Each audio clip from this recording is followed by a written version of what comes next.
So, UFC 316 is finally over, and what a thrilling encounter it was between two great fighters. The MMA pros also shared their valuable reactions to this incredible fight.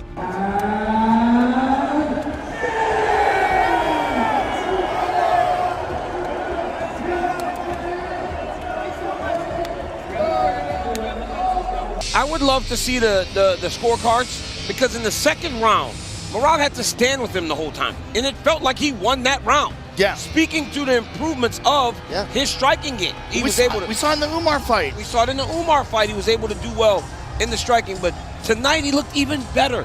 And then the takedowns just got better. And then when Sean O'Malley was doing a good job of defending takedowns at the legs, Merab went at his shorts, picked him up, threw him on the ground. He just hoisted him up in the air. He just picked him up and slammed him down.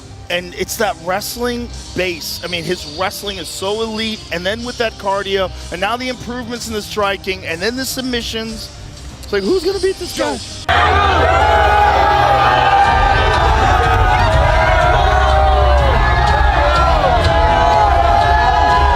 This is good life.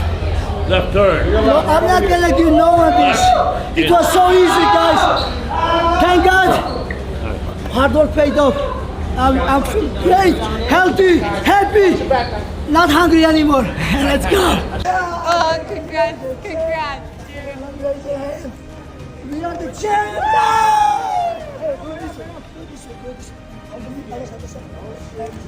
One, two, three, champions! Let's go. Okay, guys. Oh, yes, I'm gonna say Kayla Gauman, only say Jos, okay? Kayla's Gauman, Jos! Gauman, Jos! Gauman, Jos! So happy for you. You deserve it. Well deserved. Let's go. Damn. Merab is cooking right now. This is a great round for Merab. Oh, is he trying to lock up a choke?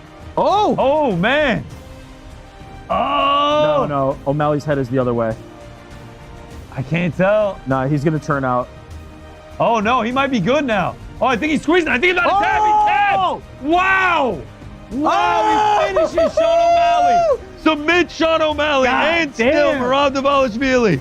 Holy shit. Runs over to Dana White, runs over to Donald Trump. Wow. Damn. Round one for Merab. Not that close, but like had it. Round two, close. Razor close. Round three. Complete mauling and finish traffic. Just holy dominate. Shit. Wow. Woo! Oh, man. Who is going to stop this man? I don't know that there's a bantamweight on earth. Who's going to stop this man? No, I don't see one.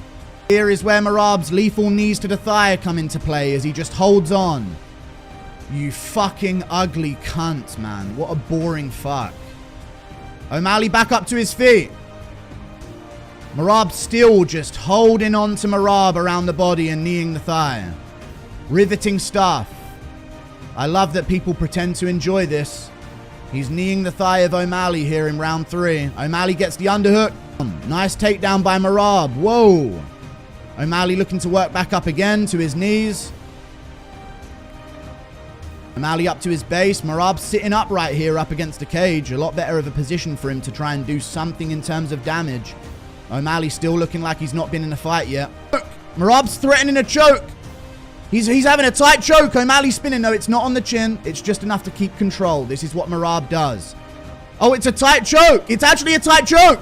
No, don't tap. He's finished him. Fuck. Fuck this boring shit, man. What a submission from Merab over O'Malley. He gets a choke. Oh, it's so dull to watch, man. Okay, and there's the front headlock. And now he's going to threaten with the ninja choke. He's going to threaten. No, there's no choke, but he's going to turn him back down with it. Again, the front headlock. What do we talk about? Even if you build height, he's still going to have that front headlock series. Oh, he might tap him here. Wow. I stand corrected. I didn't think he was a submission threat. He sure is. And that was an Ezekiel choke. Let's see it. It's sort of like a rear naked choke front facing. That's sick. And then all the fighters are like, oh, with Trump. Like, they all do that. Very good round for Merab. Merab trying to threaten with the ghillie. Very, very good round from Merab. Merab trying to threaten with the ghillie. No, O'Malley's out. He's not going to get him. Merab looking for the north-south choke. O'Malley's about to tap, and he taps out. He taps out in round 2. Merab is the man. Makes it look easier. Makes it look easier. Makes it look easier. Makes it look easier. I didn't think it was possible that Merab Dvalishvili could look even more dominant than he did in the first fight, because again, this narrative from the first fight was it was close. I didn't think it was close. This fight was certainly not close. What a performance from Merab Dvalishvili, getting his first finish since the Marlon Moraes fight, submitting Sean O'Malley. First fighter to submit Sean O'Malley in the UFC. Incredible performance here from Merab.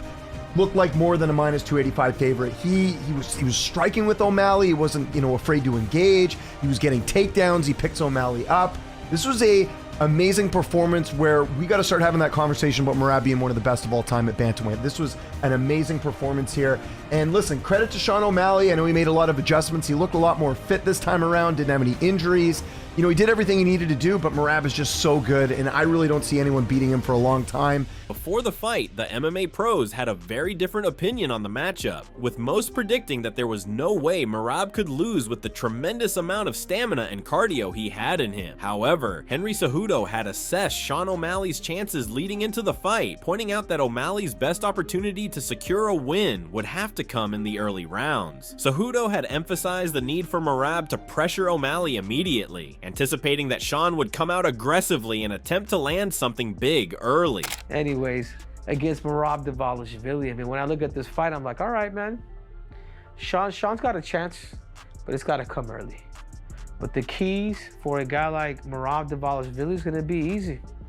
Do the same thing, but this time crowd him more. You're going to have to crowd him right away, because this guy's going to go for broke right away. You got 2 options. Move and then find him, or take a punch, a semi-punch, and find him. Furthermore, Henry had predicted that Merab Dvalishvili would bring the same relentless game plan into the rematch he had used in their first encounter. He had advised Merab to stick to what had worked: constant pressure, high volume grappling, and unrelenting pace. He's so warm that he probably gets a little clumsy in the beginning, but if that doesn't happen, then Merab's gonna bring in that game plan that he beat Sean O'Malley the first time, and especially with the confidence that he beat Umar Nurmagomedov. The train is just rolling. Just keep doing what you're doing. Don't get hurt. Pull back a little bit on things, but make sure that you're peaking at the right time. Leading up to the bout, Tim Welch had envisioned a dramatic finish heading into the bout, predicting that Sean would hurt Merab Dvalishvili with a clean shot to the mouth, follow it up with another, and secure a 3rd round TKO. A hard fight where Suge's coming out of there dirty, but I envision him finding one of his shots. We got the old gloves backs, and those things are like fucking rocks, those gloves. And I envision him cracking Merab on the lips, hurting him, cracking him again, and then TKOing him. Wow. Late, middle, early? Maybe third round. All right. And then we do it again for a 3rd time. Yep. Ahead of the fight, Joe Rogan had shown strong interest in the matchup and had been vocal in his praise for Sean O'Malley. He had commended O'Malley for the significant adjustments made in preparation for the bout, and had openly questioned how Sean would manage to keep a relentless force like Merab Dvalishvili off of him. Yeah, the Merab rematch with Sugar Sean, that's an interesting fight. Very interesting fight. I do not know how Sugar Sean keeps that guy off of him, but I do like what he's been doing. Got off social media, stopped smoking, just dialed in. Got his hip fixed, which was a big problem. In addition, Rogan had praised Merab Dvalishvili's unmatched cardio leading into the fight, calling it one of the most impressive he had ever seen. He had highlighted Merab's ability to overwhelm opponents with a relentless pace, never showing signs of fatigue and constantly applying pressure. Sean could not wrestle. Imagine not being able to wrestle in camp, and you got to go face Merab. Who's going to get you on the ground? He's a animal. That guy's superhuman. There's no one like him. The cardio that guy has is off the charts. It's just off the charts. I've never seen anything like it. He doesn't get tired. Yeah. And he's full gas. Prior to the bout, Kamaru Usman had weighed in on the rematch by emphasizing just how difficult it would be for Sean O'Malley to take the belt off Merab Dvalishvili. While he acknowledged that Sean was likely better prepared this time around, having already shared the cage with Merab, Usman ultimately believed that Merab would get the job done once again. He has solidified himself as the champ. He's carrying himself as the champ. He's still training just as hard. I think it's going to be extremely difficult to grab that belt off of him. And yes, I do think Sean definitely would prepare differently. Sean is probably even more prepared because he's felt him now in this fight. But ultimately, I just think Merab right now, from riding off that confidence from that Umar fight, I think Merab gets the job done. Yeah. Before the rematch, Jamahal Hill had given credit to Sean O'Malley and his team, describing them as smart and capable of making solid adjustments. He had expressed doubt that the second fight would mirror their first encounter exactly, expecting O'Malley to come in with new strategies. However, Hill also acknowledged that Merab Dvalishvili was a tough puzzle to solve, constantly improving, gaining momentum, and growing more comfortable in his role at the top. He had warned that displacing Merab from that peak would be no easy task. I think O'Malley and his team are fairly smart, and I think they make good adjustments. So do I think it'll be exactly the same? No, but Merab is a tough puzzle, bro. That's a tough puzzle. That's a tall task to ask. You know, and he's getting better. He's constantly getting better. He's constantly growing, and he's growing in comfortable as a champion. So, you know, I think it'd be difficult to wrestle him off that mountain. Prior to the bout, Merab Dvalishvili had declared his intention to not just defeat Sean O'Malley, but to finish him. With confidence and conviction, he had promised a more decisive outcome than their previous clash. And how do you see the fight playing out? Like, are you going to finish him, or you going to finish him this time? Oh, you're the man, champ. Before the rematch, Dominic Cruz had pointed out that Sean O'Malley entered the first fight nursing an injury, and that this time around, he was fully healed and coming off a different training camp. Cruz had expressed interest in seeing how those changes would influence the outcome. He had also emphasized that O'Malley always possessed the striking power and unique style capable of knocking Merab Dvalishvili out, and that Merab was well aware of that threat. We all go into the fight, and these are the intangibles that we don't know a lot of the time. Yeah. And I think it made a difference in that first fight. Now, let's say he's healthy in this fight, he's gonna have a completely different camp. And the completely different camp shows a completely different wrinkle of him. And that's cool. So that's interesting to me to see how that goes. He always has the power and the style to knock out Merab. Merab knows that. I've commented on this on posts on hot takes with Merab and O'Malley, and you know, he knows he can get knocked out by O'Malley, and we've seen him do it to Aljo. You're giving O'Malley another shot to try to fight you and make some adjustments. And it's not an easy fight, no matter what anybody says, but it's also probably not the hardest fight in the division at the same time. Sure.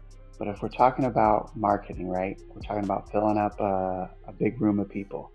Yeah, you want to see that fight. So I'm happy with it. Meanwhile, the MMA guru had picked Merab Dvalishvili to win the rematch, but he had not ruled out the possibility of O'Malley securing a finish this time around. What stood out to him most was the sheer difficulty of surviving 10 rounds across 2 fights against a striker as dangerous as O'Malley without being knocked out. Despite his prediction in Merab's favor, Guru had voiced skepticism over whether Merab could replicate his previous dominance, cautioning that it was highly likely O'Malley could land something decisive at any moment. However, his final prediction was a Merab victory. I don't know. I think Merab's going to win, but I can so see Sean getting a finish this time. I just think, chat, yes or no, to make it 10 rounds with Sean O'Malley without getting knocked out at some point is very, very impressive to do. That's my opinion. That's very unlikely, you know? To go 10 full pro rounds with Sean O'Malley in an MMA fight. I don't know. I don't know if Merab can repeat what he did. There's such a chance that O'Malley can just catch you or something, you know? So we'll see. I'm leaning towards Merab, though. Ahead of the rematch, analyst Lucas Tracy had argued that even if Sean O'Malley's recovery allowed him to wrestle more effectively this time, it would not change the outcome. He pointed to Merab Dvalishvili's history of dominating elite grapplers like Umar Nurmagomedov, Henry Cejudo, and Petr Yan as evidence that Merab could neutralize even high-level wrestling threats. From the build-up to the Merab fight, fair enough. He wasn't out there with a severed leg. He wasn't out there with a missing rib cage and a freaking missing spleen. All right, people are acting like his head fell off. O'Malley always gets a little bit injured in his training camps. He's going to go in there, win or lose, a little bit injured after his training camp. Same with Merab. Okay? I'm not putting too much stake in wrestle. Jan could wrestle. Jan was able to stuff 50 takedowns. Jan still got his ass kicked, still got punked, and got a black eye in that fight. All right? Cejudo could wrestle, and he still got flung across the octagon like a sack of potatoes. All right? Umar could wrestle. Umar could stand at distance. However, Tracy had also questioned Merab's finishing ability, suggesting that while he could dominate, he lacked the tools to close the show. That Merab 100% wins. Do not take this as Lucas is a casual, thinking that Merab dominates everyone, even though the last fight was close with Umar and he thinks O'Malley has no chance. Like, dude, I understand that if you're like Merab and you don't have a great ability to finish a fight, you're in danger when you're going to be in the cage for 25 minutes against Sean O'Malley. I understand that, but I'm just saying this fight's very simple. You're either picking O'Malley. Ultimately, Lucas had sided with Merab Dvalishvili for the win, predicting a clear-cut 49-46 decision victory. He had stated that he does not think the bout would be competitive. Way to win, and he puts a pace on people like no one else. And I think that he'll do the same thing. I'm going to say Merab gets it done basically the same way that he did last time. I think it's going to be a little bit less competitive. I think Merab wins 49-46. I think that there are going to be some dominant rounds. There are going to be some rounds that are close, where there's not a whole lot going on. Maybe O'Malley lands some shots, keeps his distance, but I think Merab's got pretty decent defense. I know he gets hit sometimes, but like when he's getting hit against Umar, he's getting hit on his own terms. He knows he's crashing into distance. He knows he's going into the pocket with a guy with amazing takedown defense. Before the rematch, Corey Sandhagen had weighed in, acknowledging the difficulty of the matchup while maintaining that Sean O'Malley still had a legitimate path to victory despite the loss in their first encounter. While he hadn't counted O'Malley out, Sandhagen admitted that if he were placing a bet, his money would be on Merab Dvalishvili. He had predicted a competitive fight but voiced uncertainty, noting the unpredictable nature of MMA and the possibility of surprises. Yeah, it's tough. I mean, I definitely can see O'Malley winning. I don't think that he's like written off just because he lost the first time. I think that I could definitely still see him winning. If I was like a betting man, I would bet on Merab, but I wouldn't bet a ton on him, you know, like I wouldn't put the Merab. So I think it's going to be a really competitive fight. Like round by round, it was like potentially competitive last time, but there was like a trajectory of the fight in which it was going. And yeah, so I mean, yeah, I got no idea, to be honest with you. I think that Merab will probably win, but it's MMA, so. Leading up to the bout, Chael Sonnen had predicted that Sean O'Malley would either win the rematch against Merab Dvalishvili or make the move up to the featherweight division. He had framed the bout as a make-or-break moment, stating that this would be Sean's final shot at solving the Merab puzzle, with no trilogy likely to follow. According to Sonnen, a loss would all but force O'Malley to leave the bantamweight ranks and pursue new opportunities at 145 pounds. O'Malley wins this fight, or quite possibly never fights at 135 again. The only path for Sean O'Malley forward, just so he doesn't get in that terrible spot, I'll use Rich Franklin, I say it as respectful, but Rich was so good, but then he had an Anderson problem. Rich could beat everybody up badly, except for Anderson. And, you know, Max ended up there with Volkanovski. Like, sometimes this happens, and this will be Sean's last shot at Merab. They're not going to go to a part 3. And if he can't get around Merab, he's going to have to go up to 145, and that's a big prediction. Sean O'Malley is our sport's biggest star. When the biggest star is having to start worrying about job security, you have something. Prior to the bout, Brendan Schaub had pushed back against the idea that the rematch between Merab Dvalishvili and Sean O'Malley would unfold the same way as their first encounter. He had emphasized the key differences heading into the second fight, praising Merab's unmatched cardio while also acknowledging O'Malley's elite striking and timing. So if you're thinking that Merab versus Sugar is going to go just like it did the first time, you're so sorely mistaken. Not a chance. Because remember, Merab has gotten better since they last fought, but also Sugar basically was fighting with one arm. He didn't have a shoulder. He had shoulder surgery. O'Malley at 100%. Is he good enough to beat Merab? It's a lot to ask. Merab is a complete nightmare. He has the best weapon in all of combat sports ever. He has the best cardio to ever do it in any weight class. So you're dealing with a guy that doesn't get tired, shoots relentlessly nonstop. So it's a tough 100%. But all I'm saying, if there is a guy to beat him, it's a guy like Sugar who has precise striking and can time when Merab comes in. Is Merab going to get him down? 100%. Shab had pointed out that if anyone had the tools to dethrone Merab, it would be either Sean O'Malley or Corey Sandhagen. While he believed Sean had a real shot at pulling it off, he had also acknowledged that the task would be anything but easy. Anyone's going to get it done, it's either him or it's Corey Sandhagen. Those are the two guys who can beat Merab. Outside that, there's nobody even close who's going to beat Merab. Not a chance. So these are his two toughest tests. A healthy Sugar, which he can get it done. Tough though. Merab's so goddamn good. So damn good. How did you see the fight and what were your predictions? Who was your favorite fighter? We would love to hear your thoughts. Let us know in the comments section below and subscribe for more content like this.